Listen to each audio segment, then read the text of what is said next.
Bienvenue à tous. Heureux de vous retrouver dans l'émission. C'est votre hôte, Danny Haifong.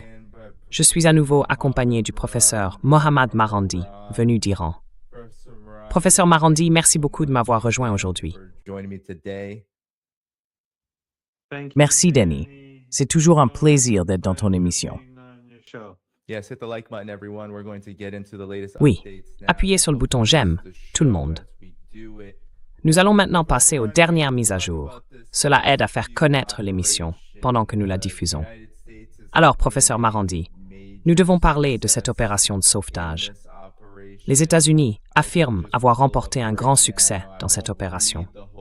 Je peux la retrouver tout de suite. Je ne vais pas tout lire, mais voici ce que Donald Trump a annoncé sur son réseau Truth Social. En disant « Nous l'avons eu » et qu'il s'agissait d'une opération de recherche et de sauvetage audacieuse. Il est désormais sain et sauf. Il s'agit du pilote de F-15 abattu par l'Iran il y a 2 jours. Ce courageux soldat se trouvait derrière les lignes ennemies, dans les montagnes dangereuses d'Iran, et il avait le président, le secrétaire à la guerre, tout le monde à ses côtés, les chefs d'état-major interarmés, 24 heures sur 24.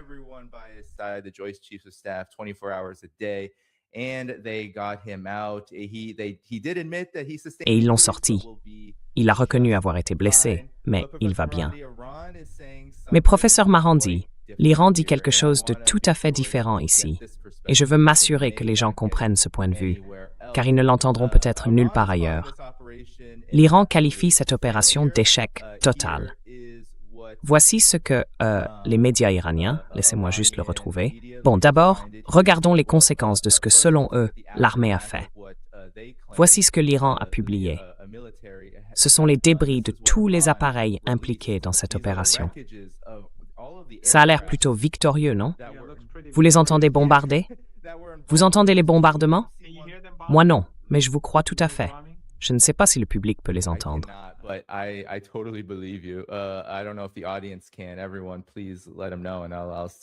Tout le monde, s'il vous plaît, faites-leur savoir, et je verrai.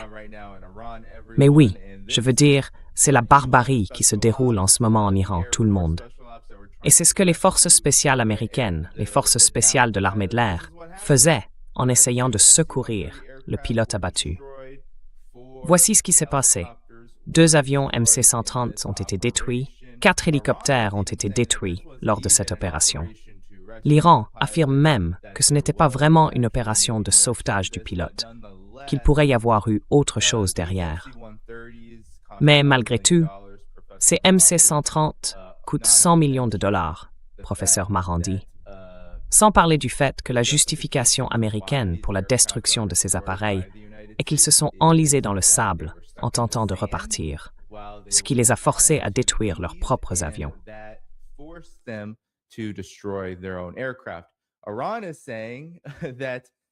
L'Iran affirme qu'il a détruit son propre avion. Ce n'est pas vrai. C'est bien l'Iran qui l'a abattu, et les États-Unis auraient en réalité tenté de tuer le pilote, ainsi que les membres de l'opération de sauvetage, tout en sachant que celle-ci échouerait.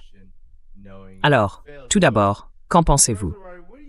Il est évident qu'il y a beaucoup de brouillard de guerre dans cette affaire, et les États-Unis avaient vraiment besoin d'une victoire. Mais je suis curieux de connaître votre réaction et vos réflexions, surtout compte tenu du contexte actuel de cette guerre.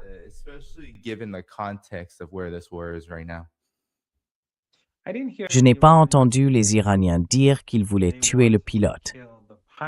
Oh non, non, non. Que les États-Unis essayaient de tuer leur propre pilote. Oui, j'ai pas entendu ça.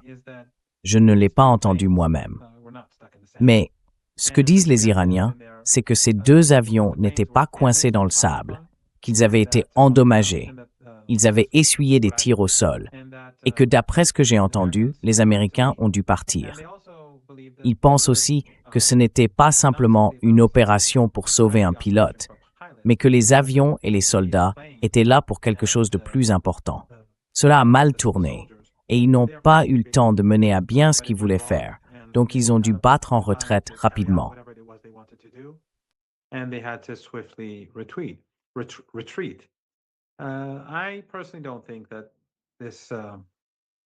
Personnellement, je ne pense pas que ce soit un succès, loin de là. Détruire 2 avions et 4 hélicoptères, et la veille en perdre 2 autres, ainsi que 2 autres hélicoptères. Ce n'est pas bon signe. Certains diront, eh bien, pourquoi? Et il s'agissait simplement d'habitants locaux, de villageois, de gens vivant dans cette région. Ils ont pris les armes et sont partis à la poursuite de ces envahisseurs. Mais d'autres se demanderont pourquoi l'Iran n'avait pas ses forces armées sur place. L'Iran est un pays immense. Il a la taille du Royaume-Uni, de l'Allemagne et de la France réunis, voire plus grand encore. Dans certaines zones, la population est assez faible, donc les défenses aériennes et la présence militaire iranienne ont tendance à se concentrer là où la population est plus dense.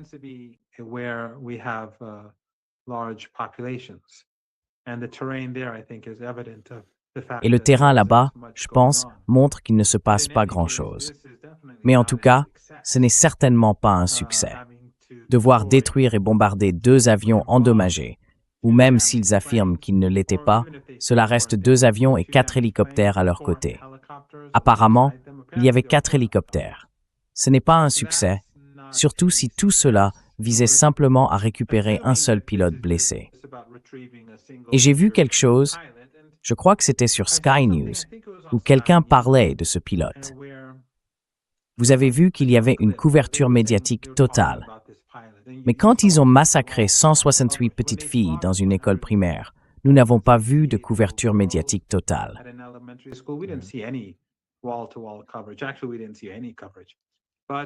En fait, nous n'avons vu aucune couverture. Mais l'une des personnes présentes dans l'émission sur Sky News disait qu'ils le recherchaient activement, qu'ils essayaient de le retrouver, et que cela donnait un visage humain à toute la guerre. Et je me demandais, le type qui bombarde des enfants, c'est ça, le visage humain de tout ça? Tous ces enfants massacrés, toutes ces femmes massacrées, tous ces ouvriers, dans les usines brûlées vifs par les Américains et les Israéliens. Et le fait que Trump veuille renvoyer l'Iran à l'âge de pierre, on ne voit aucun média occidental menacer de renvoyer l'Iran à l'âge de pierre.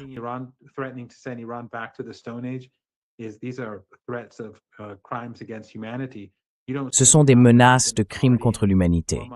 Vous ne voyez aucune indignation dans The Guardian, ni parmi ces gauchistes européens qui prétendent être anti-impérialistes.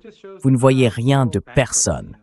Cela montre simplement la faillite morale totale de toute la classe politique occidentale. Et je ne parle pas seulement des démocrates et des républicains. Je parle aussi de ces critiques mainstream de la politique étrangère américaine. Vous savez, le langage que Trump utilise pour déshumaniser les gens. Et bien sûr, ils sont tous complices.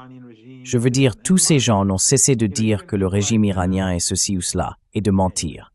Même des gens comme, enfin bref, même les soi-disant gauchistes et d'autres qui se trouvent un peu en marge de la sphère politique dominante, qui d'un côté disent « n'attaquez pas, ne bombardez pas ».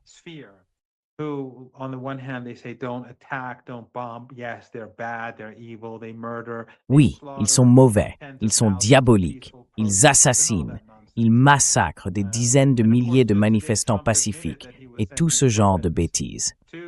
Et bien sûr, aujourd'hui même, Trump a admis qu'il envoyait des armes aux manifestants, selon des journalistes de Fox News qui lui ont parlé. Mais évidemment, tout cela appartient à l'histoire ancienne. Ils ne font que répéter les mêmes absurdités encore et encore. Mais c'est tout de même stupéfiant de vivre à une époque où le dirigeant des États-Unis peut menacer à plusieurs reprises de renvoyer des peuples à l'âge de pierre. Et personne, absolument personne, ne dit « c'est un monstre ». Ce sont des monstres qui sont aux commandes. Et cela signifie, en fin de compte, qu'ils sont tous des monstres. Cela veut dire que tout le monde au New York Times, au Guardian, au Washington Post, à Fox News, à MSNBC, à la BBC, ils sont tous des monstres.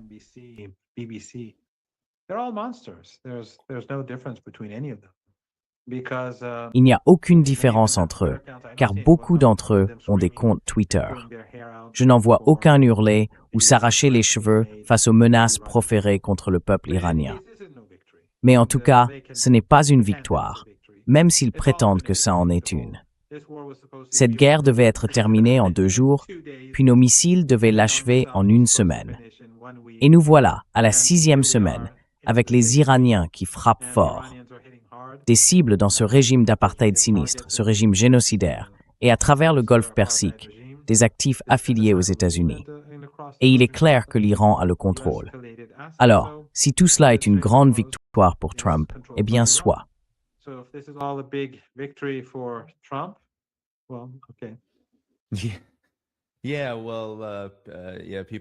Oui, eh bien, les gens oublient peut-être, surtout en Occident, que cet F-15 a été abattu alors qu'il tentait d'entrer dans l'espace aérien iranien au sud. Et qu'essayait-il de faire? Eh bien, il allait évidemment mener des frappes contre l'Iran, probablement, sinon entièrement, contre des civils iraniens et des infrastructures civiles. C'est donc vraiment à partir de là qu'il faut commencer. Bien sûr, les médias dominants occidentaux ne le font pas. Mais voici le faux reportage. Je n'ai pas pu retrouver le lien, mais cela vient de quelqu'un. Juste une chose avant que tu continues. Oui, bien sûr. Les cibles sont désormais presque exclusivement civiles, parce qu'ils ont échoué à neutraliser les capacités de défense de l'Iran. Elles sont toutes profondément enfouies sous terre.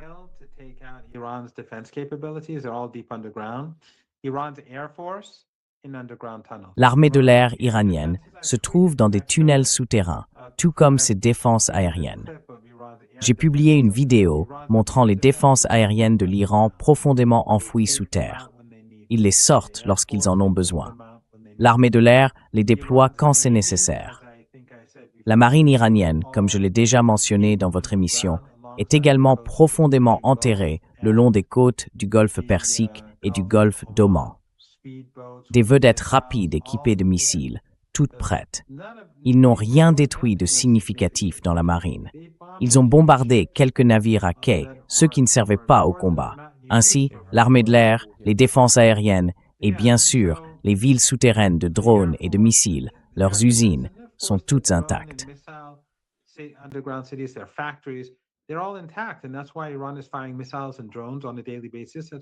Et c'est pour cela que l'Iran tire des missiles et des drones quotidiennement. C'est pour cela qu'il continue d'abattre des avions. Il se frustre et commence à bombarder des navires, de plus en plus de cibles civiles. Ils bombardent des immeubles d'habitation, ils bombardent des hôpitaux. Ce qu'ils font ces derniers jours, c'est chercher de nouveaux types d'infrastructures civiles à viser. Alors maintenant, ils s'en prennent aux universités. Ils ont bombardé l'université Shahid Beheshti il y a quelques jours, et avant cela, une autre université technique à Téhéran. Ils bombardent des universités, ils bombardent, vous savez, toutes sortes d'infrastructures civiles.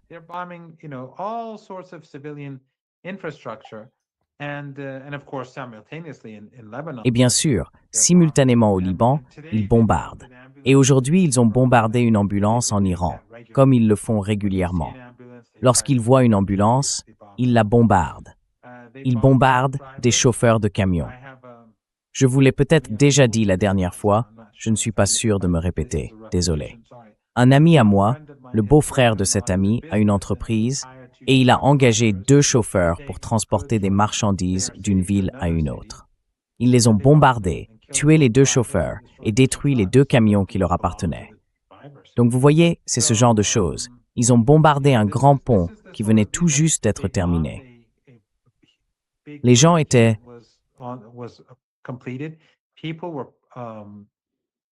Au pont de Karaj, c'est bien comme ça qu'il s'appelle. Oui, à Karaj. Et c'était tout nouveau. Je crois qu'il allait être inauguré. Des gens pique-niquaient sous le pont. Puis beaucoup ont été grièvement blessés et beaucoup tués. Des familles, des enfants, quand tous les débris et les éclats leur sont tombés dessus. Mais en Occident, ce n'est pas grave. Je veux dire, le New York Times s'en moque. The Guardian s'en moque. Il y a seulement 4 ou 5 nuits, je l'ai dit dans une autre émission, tout près d'ici, à 15 ou 20 minutes de marche tout au plus, dans un endroit appelé la place Artesh, ils ont bombardé un rassemblement de personnes. Je t'ai parlé de ces rassemblements. Chaque nuit, il y a des rassemblements de gens à travers Téhéran et dans tout le pays, en défi au régime Trump et à la coalition Epstein. et ils ont tiré des missiles sur eux, à seulement 15 minutes d'ici. Une femme a été tuée. Ils ont tué une manifestante.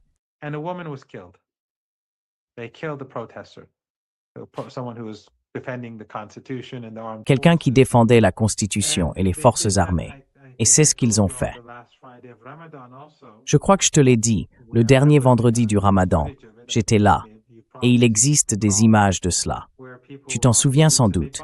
Les gens étaient dans les rues et ils ont bombardé. Ils ont tiré des missiles sur la manifestation. Il y a d'ailleurs des images très marquantes d'une jeune femme, doctorante à l'université de Téhéran, qui expliquait pourquoi les gens ne fuyaient pas et pourquoi ils scandaient « Allahu Akbar ». Et pendant qu'elle parlait, un missile a explosé derrière elle. Je ne sais pas si tu as vu cette séquence. On pourrait penser que dans les médias occidentaux, cette vidéo deviendrait virale, qu'elle serait invitée sur toutes les chaînes d'information, la BBC, Sky News, ABC, NBC, CBS. Je veux dire, elle serait partout pour raconter son histoire. Une femme, tu vois. Mais ils ne le feront pas.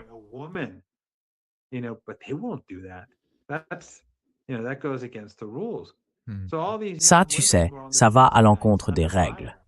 Alors toutes ces jeunes femmes qui sont dans les rues la nuit, sous le feu, elles ne paniquent pas, elles ne s'enfuient pas. Ou pendant la journée, quand elles se rassemblent, ces adolescentes qui pourraient simplement plaisanter, rentrer chez elles et faire ce que font les adolescentes, elles tiennent bon dans les rues. Ce sont elles qu'ils veulent émanciper, ces femmes, ces jeunes femmes. Ces jeunes femmes doivent aller émanciper, tu sais, militants affiliés au régime aux États-Unis et à travers l'Europe. Et ces faux gauchistes, ces anciens candidats à la présidence et ces anciens ministres du gouvernement grec, je ne sais pas si tu l'entends, la voiture bombarde en tapis, bombe après bombe après bombe. C'est un bombardement en tapis. Ouais, voilà.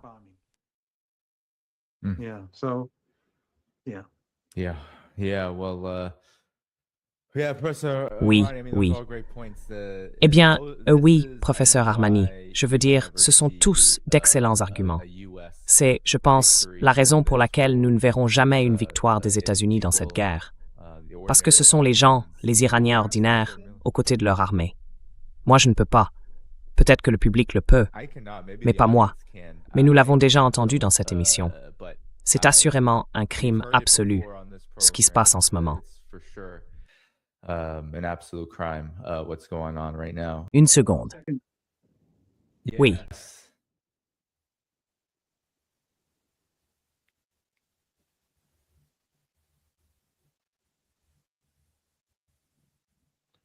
Il y a une manifestation juste ici et des gens se semblaient.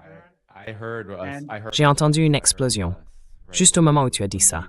Beaucoup d'explosions. Tout près d'ici. Il y a des gens dans les rues, tout près d'ici. Ils bombardent encore. Bref, allons-y.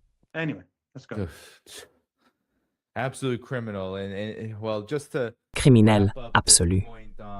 Eh bien, pour conclure sur ce point concernant ce qui s'est passé dans cette opération ridicule pour Serrano, cela correspond parfaitement à tout ce que tu as dit.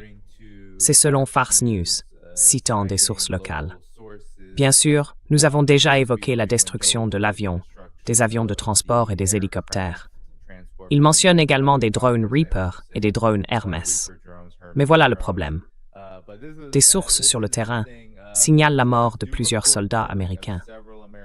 Je crois que l'Iran a déclaré qu'environ 9 personnes avaient été tuées de leur côté. Mais on ne sait pas combien d'Américains sont morts dans cette soi-disant opération, dont on ne sait même pas si c'était une opération de sauvetage à l'origine. Beaucoup de brouillard de guerre, et tout cela vient du professeur Morandi. Le CENTCOM est resté silencieux pendant toute cette affaire, depuis le début de la chute de l'appareil jusqu'à aujourd'hui.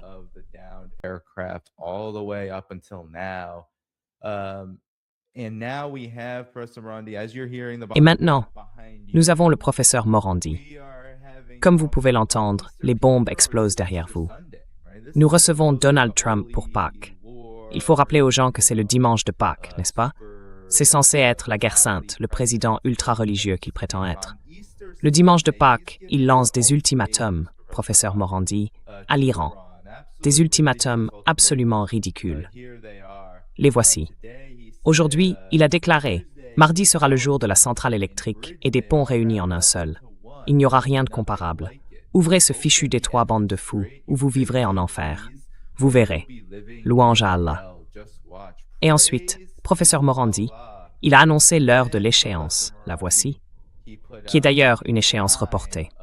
20 heures, heure de la côte Est, dans 34 heures. Donc,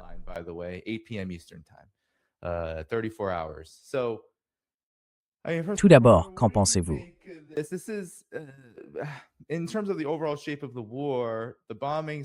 en ce qui concerne la tournure générale de la guerre, les bombardements se poursuivent. Cependant, les médias américains rapportent que ces bombardements devront bientôt utiliser d'autres armes, car il manque de missiles de croisière JASSM à longue portée.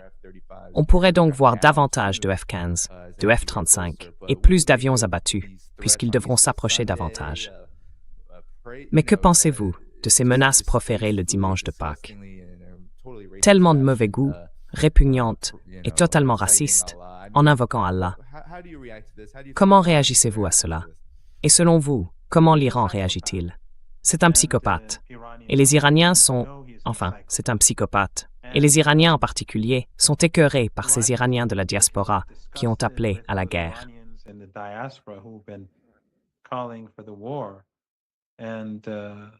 Et tu sais, il y avait une de ces femmes de la diaspora, apparemment, je ne l'ai pas vue moi-même, elle est passée dans une émission et n'a cessé d'appeler Trump à bombarder l'Iran.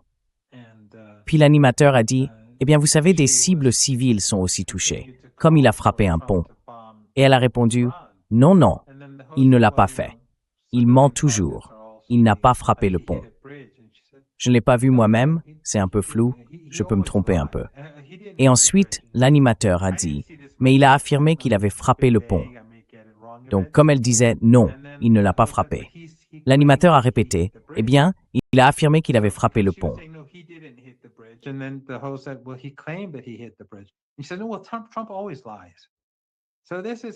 Il a dit, « Non, enfin, Trump ment toujours. » Voilà à quel point ces gens sont déconnectés de la réalité, en direct, pour justifier les crimes commis contre le peuple iranien.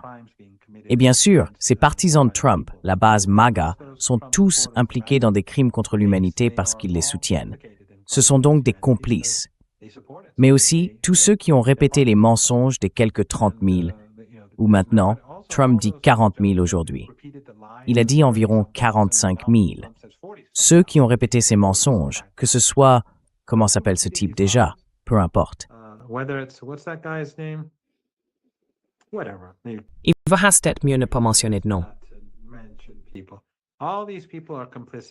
Toutes ces personnes sont complices de crimes contre l'humanité, chacune d'entre elles. Ceux qui ont répété les mensonges de 35 000, 80 000, 20 000, 10 000, le régime qui assassine des gens dans les rues, ce sont tous des criminels. Chacun d'entre eux. Ce sont tous des criminels.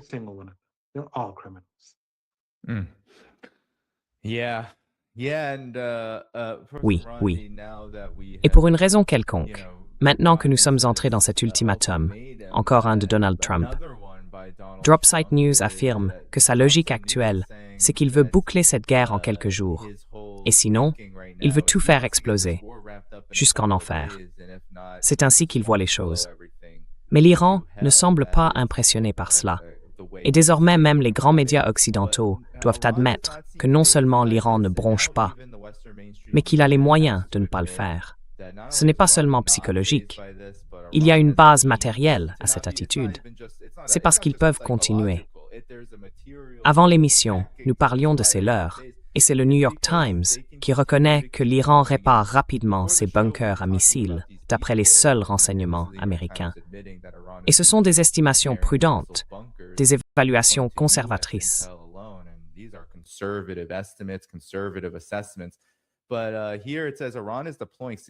Mais ici, il est indiqué que l'Iran déploie un nombre important de leurres et que les États-Unis ne savent pas combien des lanceurs apparents qu'ils ont détruits étaient réels.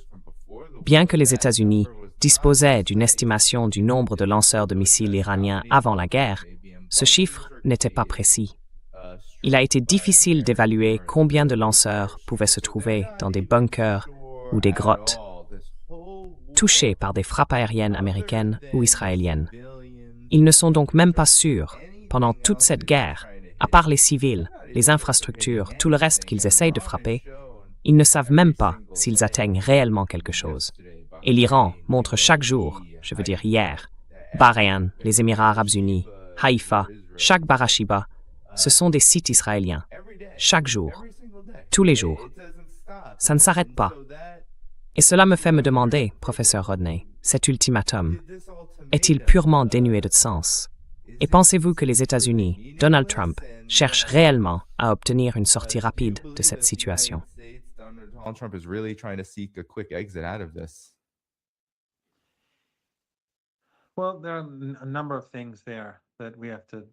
Eh bien, il y a plusieurs points dont nous devons discuter. D'abord, oui, il cherche une issue. Et pendant que nous parlons, il semble en chercher une. Mais nous devons voir ce qu'il fera réellement, car ce qu'il proposait auparavant était complètement absurde, et les Iraniens n'accepteront pas cela. Les exigences iraniennes sont assez claires. Et bien sûr, l'élément clé de toutes ces exigences est le contrôle du détroit d'Ormuz. Je n'ai aucun doute qu'après cette guerre, ils continueront à contrôler le détroit d'Ormuz.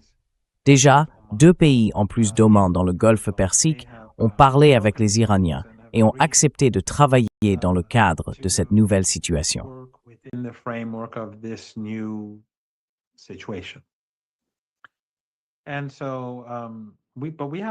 Nous devons donc voir ce que Trump fera, car rien de ce qu'il dit n'a la moindre signification. Il change constamment d'avis, et une signature de Trump ne vaut rien. C'est un menteur compulsif, un psychopathe. Ainsi, pour les Iraniens, négocier avec les États-Unis n'a aucun sens. Les faits sur le terrain doivent changer, non seulement dans le Golfe Persique, mais dans toute l'Asie de l'Ouest. Les faits sur le terrain doivent changer. Une partie de ce changement, l'Iran est déjà en train de la mettre en œuvre. Il modifie le statu quo, change le statut du détroit d'Ormuz. C'est permanent. Et il n'y a rien que les Américains puissent y faire, c'est-à-dire le régime de Washington. Mais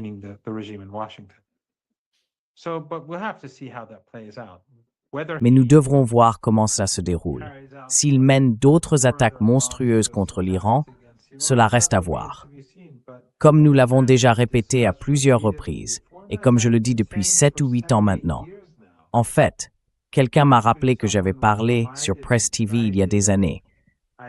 Je ne sais pas où se trouve l'extrait, mais il y a des années, avant le Covid, quelques années avant le Covid, j'ai dit que si quelque chose comme ce que nous voyons aujourd'hui se produisait, l'Iran détruirait tous les pays du Golfe Persique. Et c'est devenu viral. C'était la première chose que j'ai dite qui soit réellement devenue virale.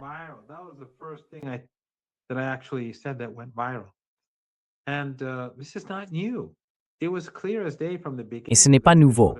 Il était évident dès le départ que ce type d'agression entraînerait ce type de réaction, et que Trump et les États-Unis ne sachent pas combien de missiles nous possédons, puis, sur la base de leur ignorance, déclenchent une guerre, sans savoir que nous avions déjà déployé. Je savais que nous avions déployé. Je le savais, et je ne fais pas partie du gouvernement. Je savais que nous avions déployé des dizaines de milliers, voire plus, de leurs, et beaucoup d'entre eux sont très perfectionnés. Je pense qu'un grand nombre viennent de Chine, et ils produisent réellement de la chaleur. Voilà. Donc, ils bombardent depuis des semaines des défenses aériennes factices, des avions factices, des lance-missiles factices, des camions factices. Et ils continuent, dépensant des milliards de dollars et usant leurs avions à détruire des leurs. Je ne sais pas combien chacun coûte, probablement autant qu'un drone.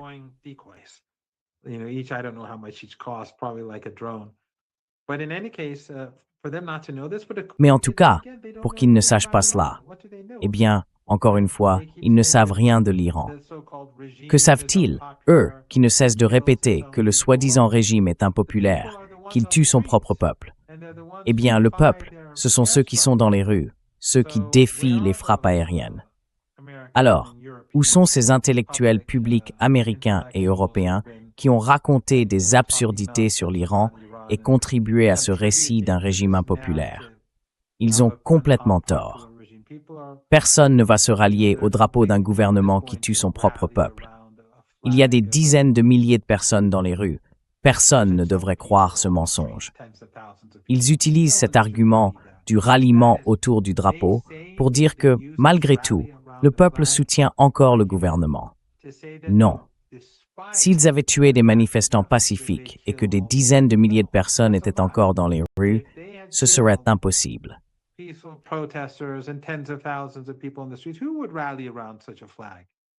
Qui se rallierait autour d'un tel drapeau?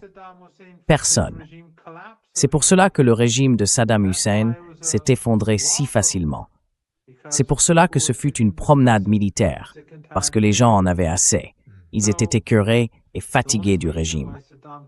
La seule raison pour laquelle Saddam a pu combattre l'Iran, c'est que les deux blocs le soutenaient. Ils lui ont fourni des armes chimiques. Tous les régimes arabes le finançaient, envoyaient des troupes pour l'aider et des travailleurs pour qu'ils puissent envoyer les gens ordinaires sur les lignes de front et remplacer leurs postes. C'est pour cela qu'il a pu se battre.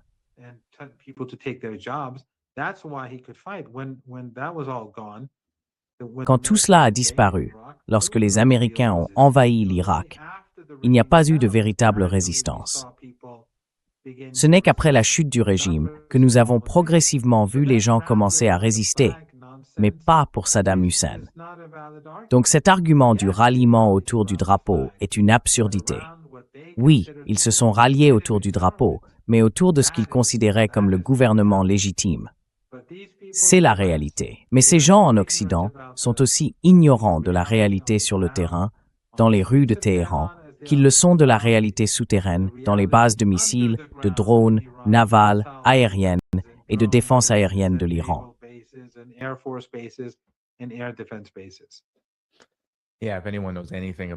Oui, si quelqu'un connaît un tant soit peu l'histoire, si le gouvernement iranien faisait vraiment ce que les États-Unis, les grands médias d'entreprise, les think tanks, le Pentagone et la CIA disent de l'Iran, si c'était vrai, ils s'aligneraient sur l'Iran.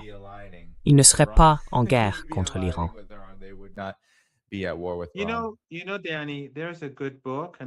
Tu sais, Danny, il y a un très bon livre que je recommande à tous tes téléspectateurs de lire. J'en ai d'ailleurs déjà parlé ailleurs. Il s'intitule Going to Tehran, écrit par Flint et Hilary Leverett. Ils ont travaillé à la Maison-Blanche sous Condoleezza Rice. Lui était responsable des affaires du Moyen-Orient et elle s'occupait des affaires du Golfe Persique au Conseil de sécurité nationale. Des personnes très importantes. C'est là qu'ils se sont rencontrés et se sont mariés. Quoi qu'il en soit, ils ont fini par démissionner à cause de la guerre en Irak et ont écrit Going to Tehran. Le livre aborde de nombreux mythes concernant l'Iran et je pense qu'il mérite vraiment d'être lu.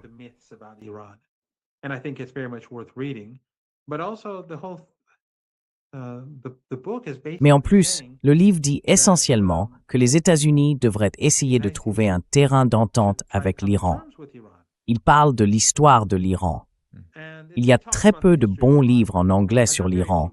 La plupart sont presque tous médiocres. Mais celui-ci est vraiment bon. Je ne suis pas d'accord avec tout ce qu'il contient, mais c'est un très bon livre. Et vous savez, ils ont été attaqués aussi bien par les démocrates que par les républicains. Tous les médias d'entreprise les ont critiqués de toutes parts. Et ces personnes n'étaient pas des gauchistes ou, je ne sais pas, des figures politiques obscures. C'était des gens qui étaient au cœur de tout ce qui se passait.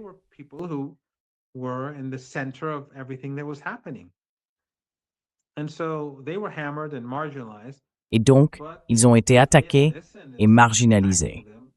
Mais si les gens avaient écouté au lieu de les attaquer, nous n'en serions pas là aujourd'hui. Au lieu d'écouter ce que Joe Kent reconnaît comme étant les sionistes et le régime israélien qui ont poussé les États-Unis vers la guerre, si les analystes américains avaient écouté ces personnes, mais ils ne le peuvent pas, parce qu'ils reçoivent leur argent de ces oligarques et de la classe Epstein. C'est pour cela que tous les analystes écrivent comme ils le font. C'est pour cela que tous les experts publiés par les grandes maisons d'édition écrivent comme ils le font, parce que c'est ainsi qu'ils gagnent leur vie. Et c'est ainsi que ces deux personnes ont été marginalisées. Hilary Mann, Leverett, est juive.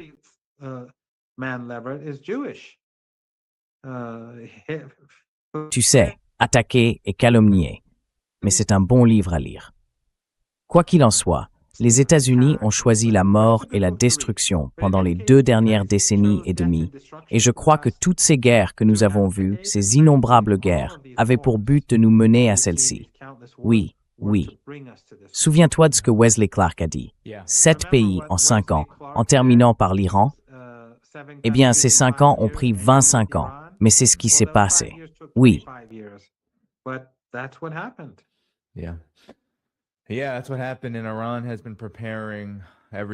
Oui, c'est ce qui s'est passé. Et l'Iran s'est préparé à chaque étape. Cela soulève donc la question, professeur Moran. Si l'on regarde le paysage décrit par le général Wesley Clark, beaucoup de gens ont remarqué que la Libye, la Syrie, le Liban, je crois la Somalie, le Soudan, l'Irak, et puis où était-ce l'Afghanistan? Je pense que c'était l'Afghanistan, la Somalie, puis l'Irak. Tous ces pays ont connu un certain degré, parfois très extrême, parfois moins extrême, de destruction. Et beaucoup notent que l'Iran est le seul qui reste. Mais maintenant, quand je lis les rapports sur ce que dit l'Iran à propos de son opération True Promise Cacth, il y a toute une section sur la coordination conjointe avec le Hezbollah, l'Irak et Ansar Allah au Yémen. Et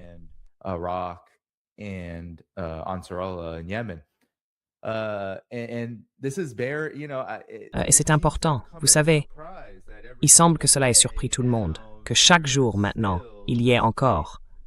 Malgré, on en est à la 5e semaine des frappes américano-israéliennes? Oui, la 6e.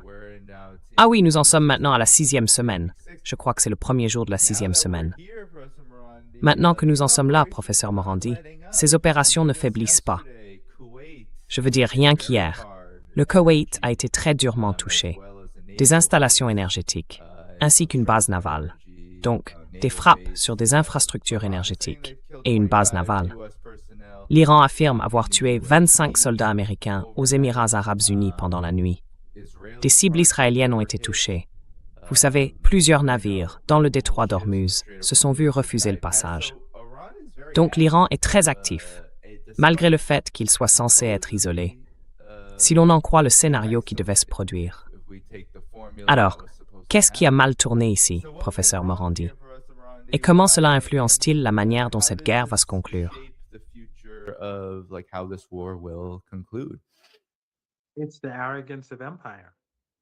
C'est l'arrogance de l'Empire. Vous savez, on sous-estime l'autre. L'autre est arriéré, c'est le tiers-monde, comme ils aiment le dire. Ils sont despotiques, ils sont brisés, ils ne sont pas aussi sophistiqués que nous.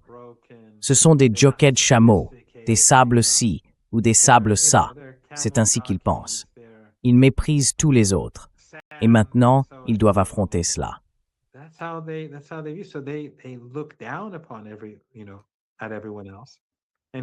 La réalité, c'est que l'Iran est un pays très sophistiqué, soumis à des sanctions de pression maximale. Et, tandis que les États-Unis l'ont affaibli par le terrorisme, comme nous l'avons vu il y a 2 ou 3 mois, lors de cette insurrection armée que ces élites occidentales prétendent ne pas avoir eue. Malgré tout cela, l'Iran a réussi à développer une technologie indigène qui a disposé de systèmes de missiles avancés et de systèmes de défense aérienne perfectionnés installés sous terre, et nous continuons à les voir utiliser. Les Iraniens possèdent de meilleurs systèmes de missiles que les États-Unis, malgré tout cela. Et puis, il y a une nation, un pays, dont le dirigeant a été martyrisé dès le premier jour de la guerre.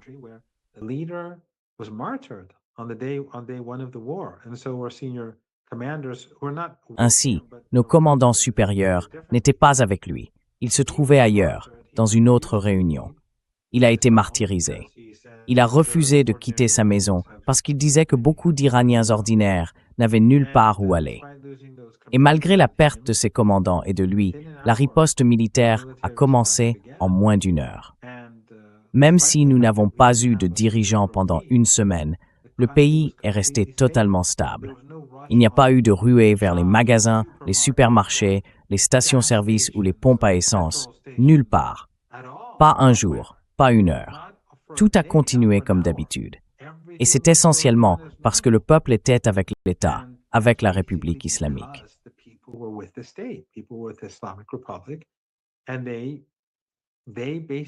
Et en gros, pendant toute une semaine avant, conformément à la Constitution, un nouveau dirigeant avait été choisi. Il dirigeait le pays. La population dirigeait le pays. Le peuple menait la danse. Il gérait la bureaucratie et les forces armées sans dirigeant. Bien sûr, la Constitution stipule qu'une direction collégiale de 3 personnes doit prendre les commandes. Mais, vous savez, dans ces circonstances, où la superpuissance et tous ses mandataires régionaux, et même des pays comme le régime en Azerbaïdjan et le régime d'Erdogan, contribuaient à la guerre par différents moyens, comme en autorisant le survol d'avions AWACS. C'était remarquable.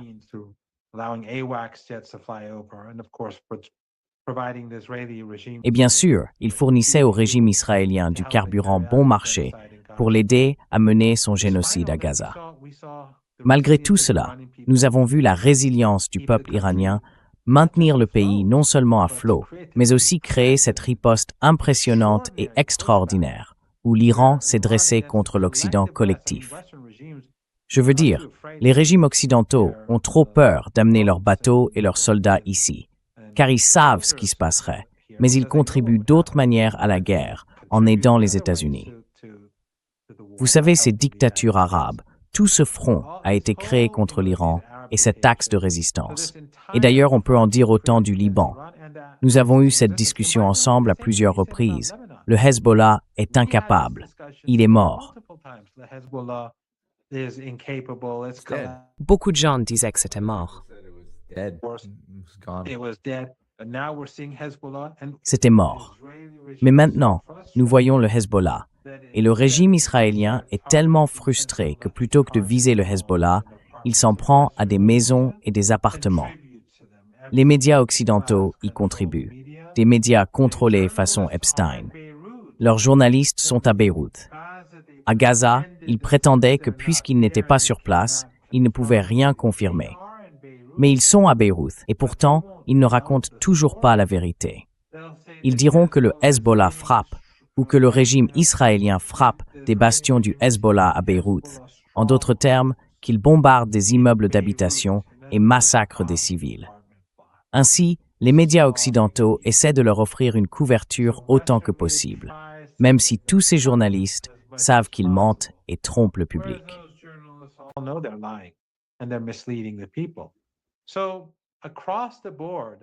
Ainsi, dans tous les domaines, nous assistons à erreurs de calcul sur erreurs de calcul, qu'il s'agisse du soutien dont l'Iran bénéficie parmi la population, de l'efficacité ou non de ses capacités militaires, du soutien public ou populaire dont jouit le Hezbollah, ou encore de sa capacité à résister. Et puis, bien sûr, il y a l'Irak et la résistance en Irak et au Yémen. Si les États-Unis intensifient le conflit sous Trump, je n'ai aucun doute que, s'il s'en prend aux infrastructures vitales de l'Iran, ce qui constituerait des crimes contre l'humanité dont il se vante ouvertement, et que personne en Occident ne semble s'en offusquer, alors nous ferons de même. Toutes les infrastructures de ces dictatures familiales arabes disparaîtront en 3 ou 4 jours, et ces régimes s'effondreront. L'Iran ne s'effondrera pas, mais ces régimes, eux, le feront.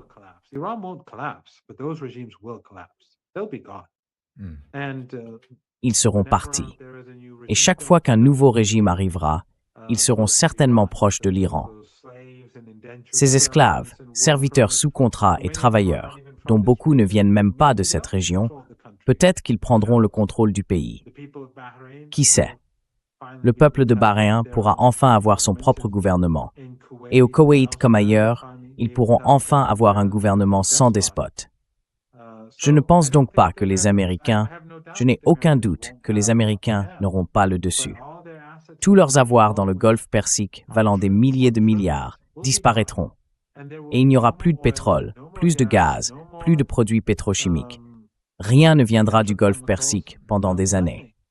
Alors même si nous avons un accord et que le détroit d'Ormuz reste ouvert, S'il n'y a ni navire, ni pétrole, ni gaz, ni GNL, ni engrais, à quoi bon?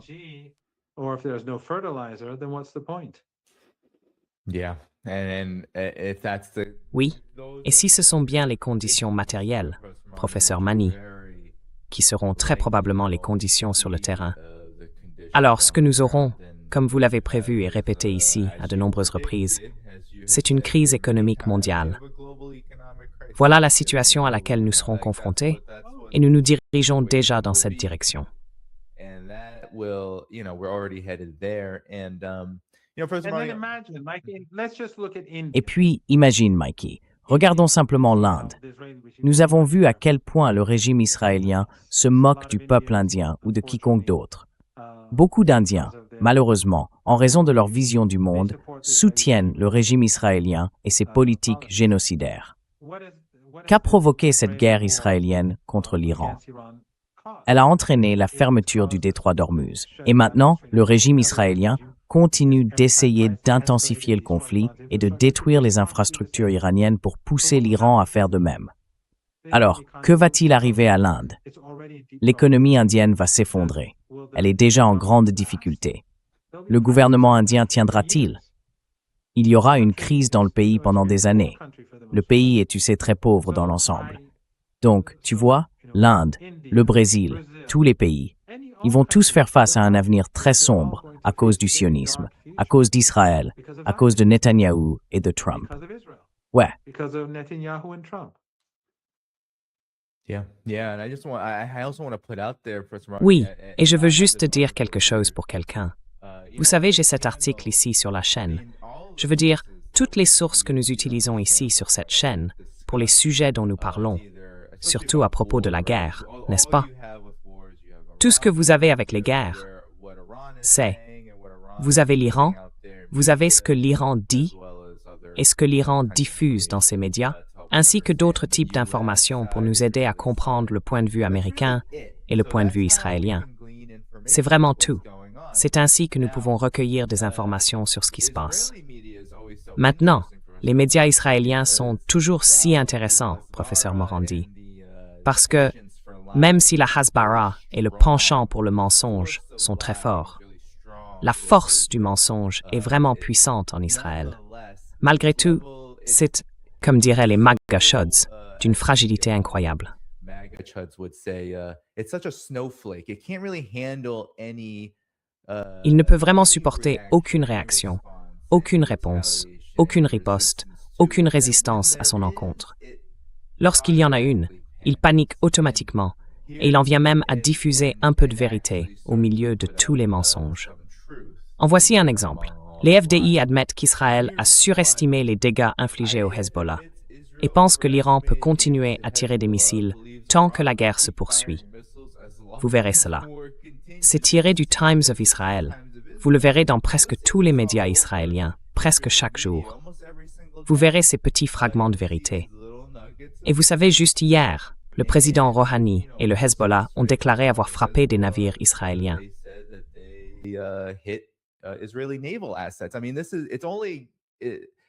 Je veux dire, c'est seulement le niveau de représailles auquel Israël et les États-Unis font face ne devient pas, malgré ce que dit Pete Hegseth, moins sévère. Il semble que ce soit tout aussi grave, voire de plus en plus grave, surtout à mesure que les conséquences s'accumulent autour d'Israël. Des intercepteurs de défense aérienne qui s'épuisent, des missiles à longue portée de plus en plus rares. Et puis, bien sûr, le fait que plus le temps passe pour l'Iran, plus les États-Unis et Israël commencent à paniquer quant à la manière d'obtenir ce qu'ils veulent de cette situation. Et ils finissent par prendre des décisions vraiment désastreuses, comme par exemple envoyer des troupes américaines en Irak.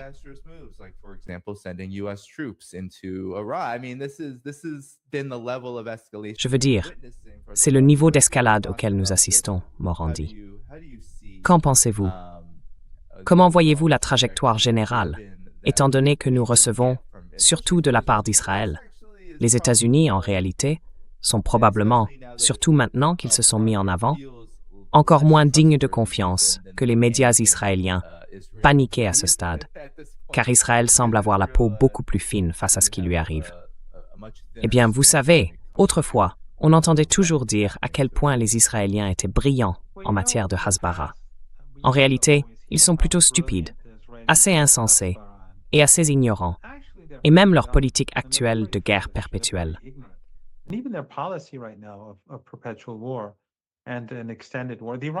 Une guerre prolongée. Les Iraniens veulent faire durer ce conflit parce qu'ils veulent que les États-Unis soient punis. Ils veulent s'assurer qu'une guerre de ce type ne se reproduise plus. Les Israéliens, cependant, ne semblent pas comprendre que plus cela dure, chaque jour qui passe, plus le monde se retourne contre eux. Comme je le disais plus tôt, lorsque l'économie mondiale s'effondrera, les gens diront que c'est la faute de Trump et de Netanyahou, et que tout cela est lié au sionisme. Partout dans le monde, les gens attribueront leur misère au régime israélien et au sionisme. Ils le perçoivent déjà comme un régime génocidaire et monstrueux à cause de Gaza, et maintenant à cause du Liban et de la guerre non provoquée contre l'Iran.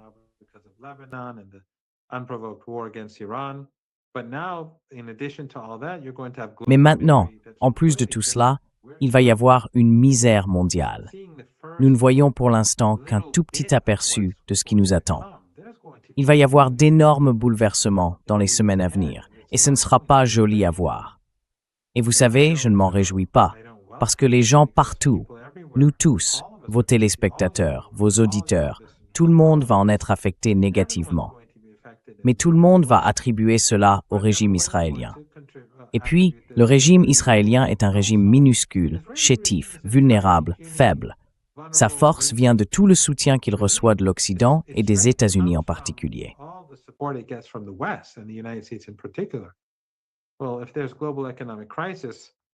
Eh bien, s'il y a une crise économique mondiale, je ne suis pas certain qu'un public américain en colère acceptera de continuer à soutenir le régime israélien comme si de rien n'était.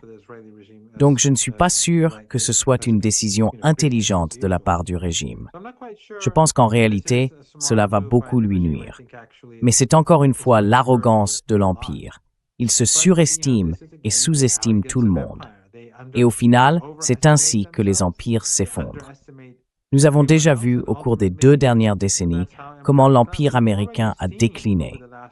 Et je pense que maintenant, avec cette guerre, il va s'effondrer bien plus rapidement que tout ce que nous avons jamais vu auparavant.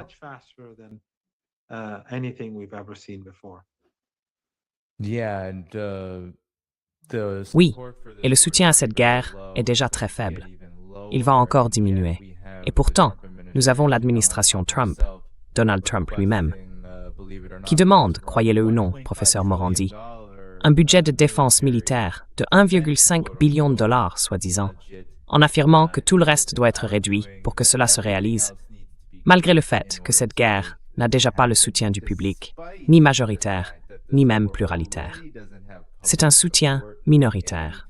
La situation ne fait qu'empirer, et elle empirera encore lorsque les conditions que vous avez décrites, professeur Morandi, se produiront. Et elles se produisent déjà.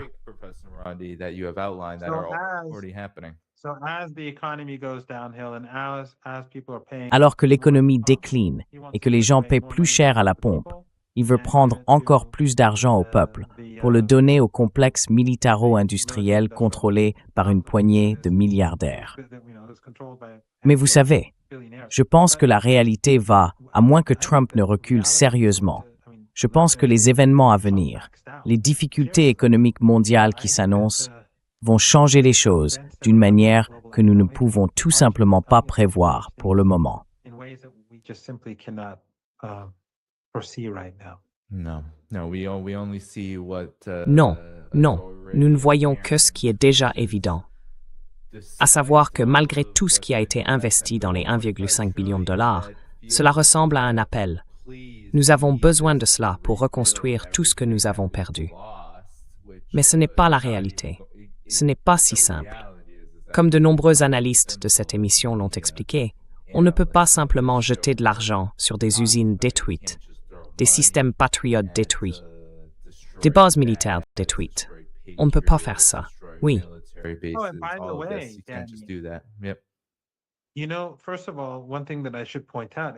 Vous savez, tout d'abord, je devrais souligner une chose. La région du Golfe Persique va devenir très chaude très bientôt. Il y aura du sable, des tempêtes de sable, ce sera sec, et ce sont tous des pays désertiques. En fait, en Iran en ce moment, rien que pendant les premières semaines de la guerre, nous avons eu de la neige, beaucoup de neige au nord de Téhéran et sur les montagnes. Il a aussi beaucoup plu ces dernières semaines, donc les montagnes ici sont couvertes de neige. Si vous levez les yeux vers les montagnes de Téhéran, c'est un spectacle très joli. Mais dans la région du Golfe Persique, ce ne sont que des déserts, et il va faire très chaud très vite.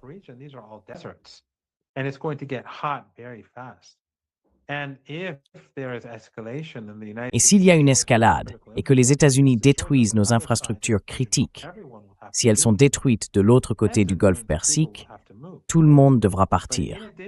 Des dizaines de millions de personnes devront se déplacer. Mais en plus de cela, toutes ces armes américaines qu'ils ont installées ici, les plus sensibles, les avions de chasse et ainsi de suite, seront toutes gravement affectées par le sable. Et il sera très coûteux de toutes les réparer. Donc, si quelqu'un pense que ces 1500 milliards de dollars vont servir à des armes futuristes, je pense qu'une grande partie ira simplement à la réparation des camions, des véhicules, du matériel, des avions et de tout le reste, parce que les choses vont se détériorer très rapidement. Oui, et sur plusieurs années, souvenez-vous tout le monde, sur plusieurs années, en quantité très limitée, c'est ainsi que fonctionne le complexe militaro-industriel. Il maximise. Et ils n'ont pas ici l'infrastructure nécessaire pour protéger leur matériel. Ils ne sont pas dans des bases militaires, car l'Iran a détruit toutes ces bases. Ils se trouvent donc dans le désert, à l'ouest de l'Arabie saoudite, en Jordanie et ailleurs. Lorsqu'ils ont mené la guerre contre l'Irak, ou les deux guerres, ils avaient mis en place une infrastructure pour un séjour de longue durée afin de protéger leurs actifs. Mais ici, ils se sont précipités et ils ne sont pas installés dans des lieux où ils resteraient normalement. Cela va engendrer, il y a des coûts cachés qui ne sont tout simplement pas pris en compte. Et puis, le coût actuel, voyez-vous, cette guerre coûte, je ne sais pas, quelques milliards de dollars par jour. C'est bien plus que cela. Le pétrole, le gaz, les engrais et les produits pétrochimiques que ces dictatures familiales arabes n'exportent pas en ce moment.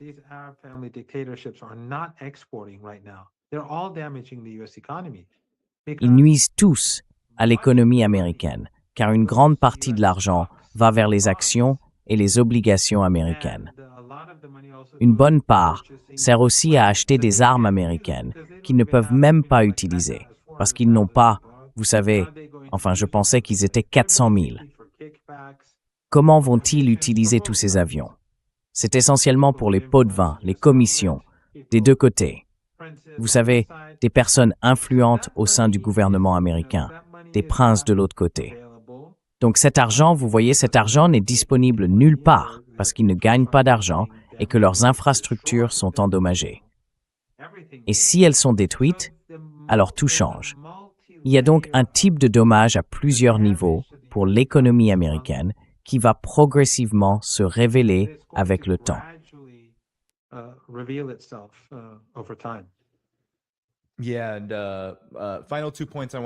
Oui, et j'ai deux derniers points sur lesquels j'aimerais que tu réagisses. Il y a une question du public, mais d'abord, je veux partager une information de dernière minute. Donc tu sais, on boucle un peu la boucle. Pendant qu'on parle, beaucoup de choses se révèlent. Patricia Maren, qui est très fiable et fait un excellent travail indépendant sur les affaires militaires et la géopolitique, a publié ceci. Didi Geopolitics, un ami de l'émission, a diffusé une image que je ne montrerai pas ici à cause de problèmes de censure. Mais ils ont déjà publié une image qui, selon eux, prouve que dans l'un des C-130 abattus par l'Iran, lors de cette soi-disant opération de sauvetage, il y avait un Américain, un pilote américain, qui a été essentiellement incinéré.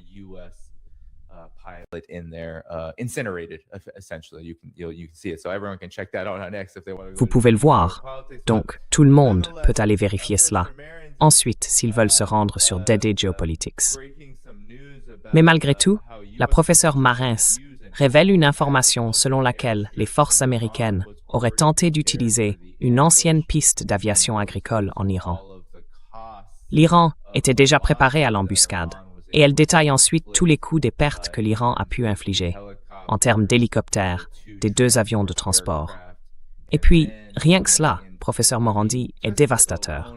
Des F-15, des A-10, des drones MQ-9, un autre A-10 endommagé, des hélicoptères Black Hawk. Je veux dire, la liste continue encore et encore.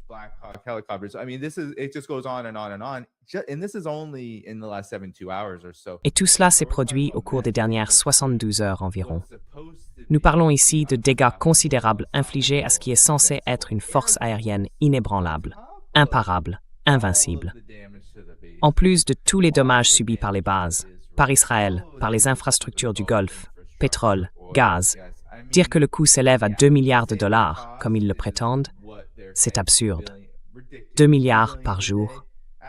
Absolument pas. Si l'on compte ce que le Hezbollah inflige à Israël, ils ont détruit plus d'une centaine de chars. Cela représente environ 600 millions de dollars. Nous parlons donc d'une somme colossale. Il y a même Fermi.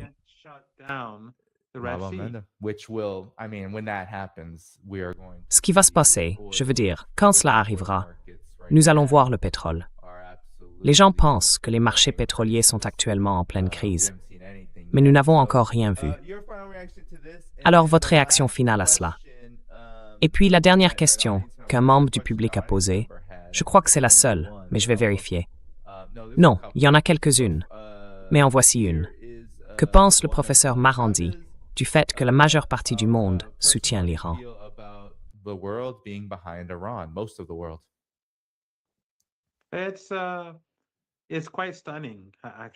C'est assez stupéfiant, en réalité, à quel point l'Iran est devenu populaire à travers le monde, et comment les sunnites ont été amenés par les Qataris, Erdogan, l'Arabie saoudite et les Émirats à détester les chiites. On leur a appris à être sectaires. Et vous savez, ces régimes ont soutenu Daesh, Al-Qaïda et la sale guerre en Syrie. Mais maintenant, tout est en train d'être révélé. On observe donc un immense soutien parmi les sunnites du monde entier pour l'axe de la résistance. Ils voient désormais clair à travers la propagande. Ils voient clair à travers les absurdités sur la Syrie et l'Iran. Tous ces régimes soutiennent ou ont continué à faire des affaires comme d'habitude avec Netanyahou. Et c'est l'axe de la résistance qui fait les sacrifices. On constate aussi beaucoup de coopération au Liban. We see a lot of cooperation in Lebanon. And among the global south, you see the left and much. Et parmi les pays du Sud global, on voit la gauche et une grande partie de la droite soutenir l'Iran. En Amérique latine, en Afrique et à travers l'Asie, y compris en Inde, il y a beaucoup de soutien. Je constate qu'en Occident, je parlais à l'un de vos invités, quelqu'un que vous avez déjà reçu dans votre émission, un très vieil ami à moi depuis 20 ans. Il me disait qu'en Occident, il y a des gens, pas forcément la majorité, mais un segment très intéressant, dont les opinions sur la guerre et sur l'Iran ont beaucoup évolué. Donc vous savez, c'est le résultat de leurs propres actions. L'Occident s'est comporté de manière si éhontée et honteuse à l'égard de Gaza, du Liban, des Palestiniens, du monde entier.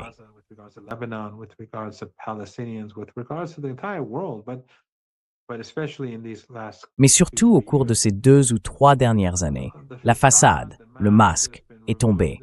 Et les gens voient désormais la réalité de ce que sont les élites occidentales. Les gens en Occident le voient aussi. Le monde est donc en train de changer. Et c'est pourquoi je pense que les gens devraient davantage s'informer sur l'Iran.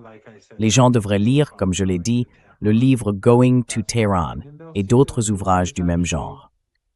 Ils verront que l'Iran fait en réalité, à mon avis, partie de l'axe de la résistance. Ce sont des étoiles brillantes de l'humanité. Cela ne me dérange pas si quelqu'un m'attaque, m'insulte ou me menace de mort, peu importe. Je m'en fiche. Nous faisons ce que nous devons faire, et c'est ce en quoi je crois. Je pense que beaucoup de gens commencent à comprendre que la propagande n'est que de la propagande. Mm-hmm.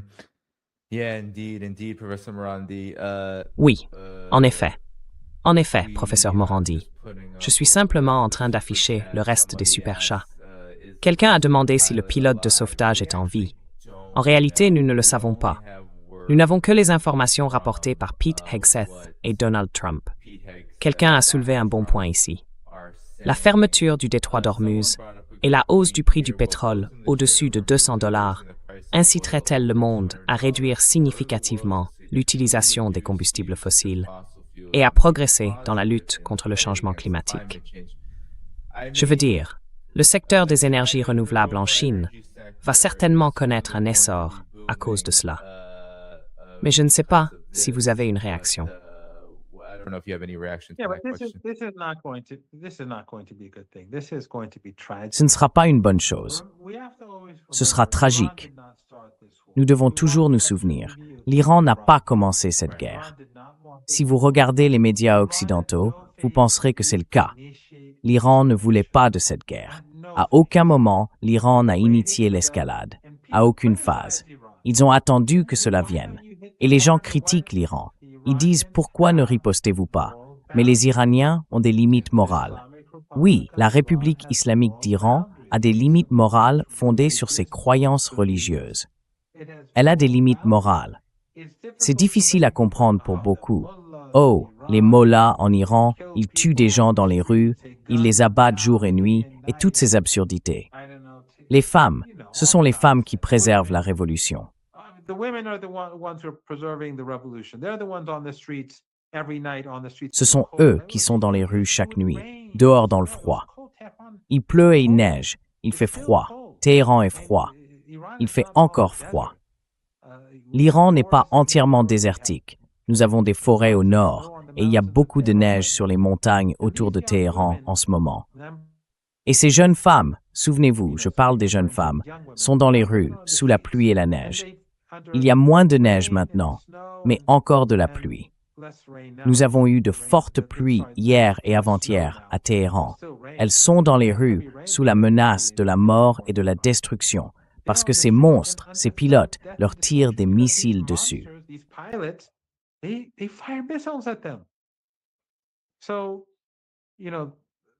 Alors, vous savez, tous ces récits sur l'Iran sont absurdes. Mais oui, l'Iran a des limites morales, donc ils attendent que l'autre camp fasse monter les tensions. Mais quand l'autre camp le fait, ils frappent fort, comme lorsqu'ils ont frappé nos usines pétrochimiques et le pont l'autre jour, hier et avant-hier. C'étaient toutes des cibles civiles. Maintenant, les Iraniens ont riposté. Mais que font les Iraniens?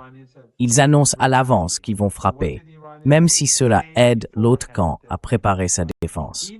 Ils le disent quand même à l'avance.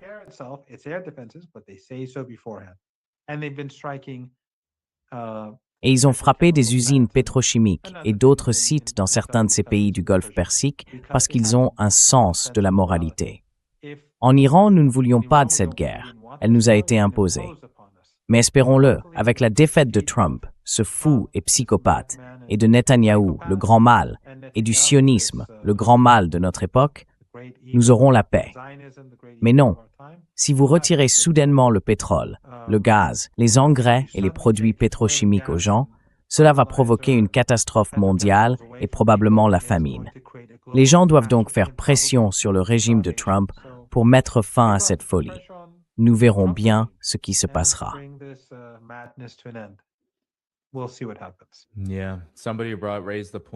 Oui.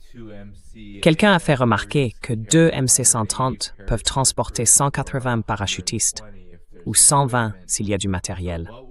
Alors, que faisaient-ils lorsqu'ils ont atterri pour ensuite être abandonnés ou détruits? Cela signifie bien sûr que nous ne savons pas exactement combien de personnes se trouvaient à bord, mais il est probable qu'il y ait de nombreuses victimes si nous ne pouvons pas du tout les retrouver. Mais aussi, vous savez, il se peut qu'il y ait eu plus de victimes. Il se peut qu'il y ait eu beaucoup de victimes. Je ne sais pas. Et si l'histoire du pilote est vraie, alors cela indique qu'ils ne disent pas la vérité. Mais pourquoi autant de troupes? so many Yeah. troops. Exactement. Donc c'est plus que cela. C'est ce que disent les Iraniens. Ils prévoyaient quelque chose, et cela ne s'est pas bien passé. Yeah, it seemed like they were testing. Oui, on aurait dit qu'ils faisaient un test. Je veux dire, ce ne serait pas surprenant s'ils utilisaient l'abattage de ce pilote de F-15 comme une sorte d'essai pour quelque chose. Tu vois, jusqu'où peuvent-ils aller?